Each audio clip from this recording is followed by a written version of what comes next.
I'm from Augsburg in Germany. You may not know Augsburg is in the southern part of Germany. So we're a specialist unit for early neoplasias, diagnostics and therapy of early neoplasias.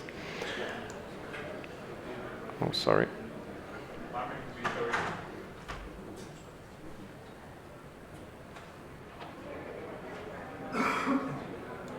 Okay, thanks. So I'll talk a lot about the esophagus, then a little bit of the stomach. Then the topic is, the future is now. The question is the future really now? Or is the future still the future? So at the end of my talk, I hope to produce some questions and controversies. In AI, the application of AI is basically what we know limited to computer vision and to the detection of neoplasia. That's what most AIs are doing nowadays. Look at the esophagus. Esophageal cancer is on the rise in Europe. We have a missed rate for cancer of 6.4%, missed rate for high-grade dysplasia of up to 25%. This is associated with lower experience, with outpatient endoscopies, and with difficult lesions, so such as small lesions or flat or depressed lesions. And this is a study, a meta-analysis of about 10 studies with more than 20,000 cases. And this study brings up the topic of neoplasia detection rate in the esophagus. So we usually know the adenoma detection rate in the colon, but this is neoplasia detection rate in the esophagus and the point of post-endoscopy Barrett's neoplasia. So the neoplasia detection rate is associated directly, inversely, with post-endoscopy Barrett's neoplasia. As you can see here, for every 1% increase in the neoplasia detection rate for Barrett's, you have a decrease of 3.5% of post-endoscopy Barrett's neoplasia. This is an important point and also an opportunity for artificial intelligence, considering the fact that esophageal cancer, even though we have fantastic endoscopes, is still on the rise. Look at this example of a Barrett's esophagus. Biopsies were taken from these 3 spots, and it's almost impossible macroscopically to really decide which of these 3 spots was the point of cancer or dysplasia, and it was here. This is another video. I hope it's clear enough, with a 190 Olympus scope. It's a bit of an older scope. And this patient was sent to us with positive quadrant biopsies. It's practically impossible to really differentiate or detect the lesion. And the lesion, it looks like here looks a bit irregular. And with expert delineation, chromoendoscopy, acetic acid, indigo carmine, you see how huge the neoplasia is. So, and this was done in an expert center. So this is where AI may come in.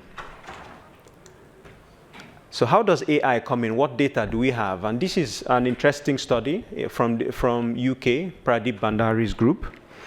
Here they showed, they developed and validated an AI neural network, convolutional neural network, to detect and delineate early Barrett's neoplasia. And what they did is they used videos to validate or evaluate the AI system and compared it to standard endoscopists. What they found is that the AI system is always significantly better accuracy, sensitivity, and specificity for the detection of these early Barrett's lesions. So the standalone performance of AI was compared with human endoscopists. But this may only be half of the story, because AI is a tool, and AI should not be evaluated standalone. You must always give the tool to the hand worker, then evaluate the performance of the tool in the hands of the endoscopists. So this is what we think should be done. This is our AI system in Augsburg. You can see how nicely it's detecting and delineating this early region of mucosal cancer. The standalone performance of our AI tool is about 92% in sensitivity, which is good. But when we provided non-Barrett experts videos of early cancer and asked them to assess these videos with and without the help of AI, we saw that there was a significant improvement in the performance of endoscopists, but endoscopists did not achieve the same performance as AI. So there is still a gap. When the endoscopist makes use of the tool, it does not perform as good as the tool itself. And this is human. There seems to be an interaction, and we'll talk about this later. Similar results are being produced from other centers. This is the very latest study of the Amsterdam group published just a few days ago. And what they saw is practically exactly the same as what we saw for Barrett's non-experts. If you give them a tool, and if you give them videos and say, where is the neoplasia, they do find and they do improve their performance, but they do not achieve expert performance. Okay, so they have the tool, they increase their performance significantly, but they do not achieve the expert performance. This is a bit contradictory to what the ESGE guidelines is saying, but it goes maybe a little bit in this direction, that the ESGE says we should expect from AI that we improve non-expert performance and perhaps achieve comparable performance with experts, but there may still be a gap. What about choosing lesions amenable for endoscopic resection? So when we see a lesion, we decide, can we do an endoscopic resection? Should we send for surgery? Should we do an EMR? Should we do an ESD? We can expect performance, this sort of performance also from AI. This is what the ESGE is saying. So we did a very small pilot study with images of T1A and T1B Barrett's cancer and evaluated it with artificial intelligence. And at least we saw that there is a possibility, a potential, because AI achieved the same results in this very difficult question as expert endoscopists. Now let's switch to the stomach. And it's a similar situation. We need to improve detection. We need to improve our detection rate in the stomach as well. In Germany, only a minority of gastric cancers are discovered at an early stage. And this probably holds for almost all European countries. And it's a missed opportunity because the earlier we discover gastric cancer, the better the survival rate. So the survival rate drops dramatically at the later stage of detection. And for this reason, I brought along this study, also published in Lancet. It's a Chinese study, a really nice study because it was done in the endoscopy unit, not on videos, but really on patients. And what they did is they randomized patients to an AI first group or a routine first group, patients coming for routine gastroscopy. And what they saw is that when they examined patients with AI first, they discovered 46 patients with neoplasia. And when they switched off the AI and did a second examination, they saw that only 3 lesions were missed. But if you do it the other way around, you do without AI first, and then with AI, you see that you discover some without AI, but 12 more lesions with AI. So AI seems to have an effect even in detection. And then there are other opportunities for AI to assist us in the upper GI tract to avoid blind spots. This is a study, it's no more so new, 2019, where they showed that the neoplasia detection rate can be improved if you improve the detection of blind spots during upper GI endoscopy.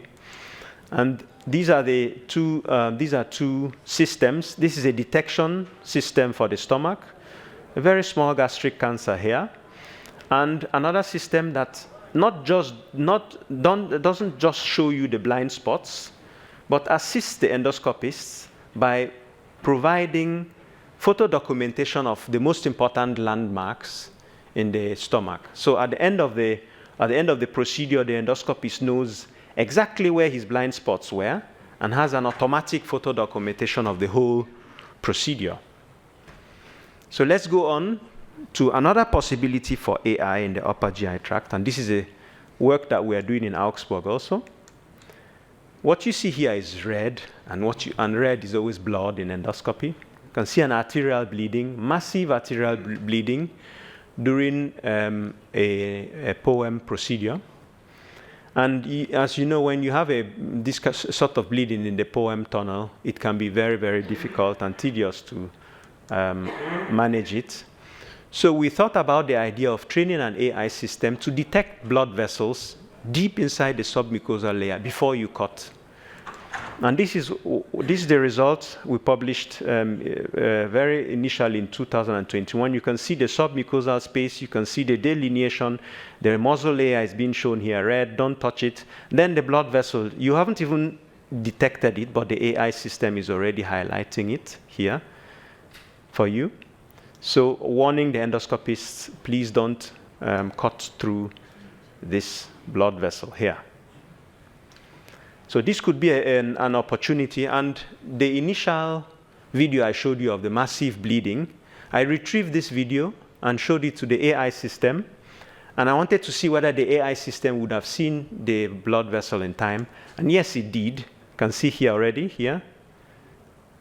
It's highlighting it, and unfortunately, I didn't see it, and I cut through the blood vessel. So this may be an opportunity not just for expert endoscopists, but also for trainees. And we presented our first results here in the UEG week, and on videos, we tried to find out what the vessel detection rate is for endoscopists, and we saw that the vessel detection rate can be increased significantly with this tool. So I'll switch to the final chapter of my talk, the human-computer interaction. I already talked about the gap between the standalone performance of AI and the improved performance with AI. There is still a gap. So this is a study of a radiology group. So radiologists were asked to assess X-ray images. And what they did is they made these X-ray images explainable.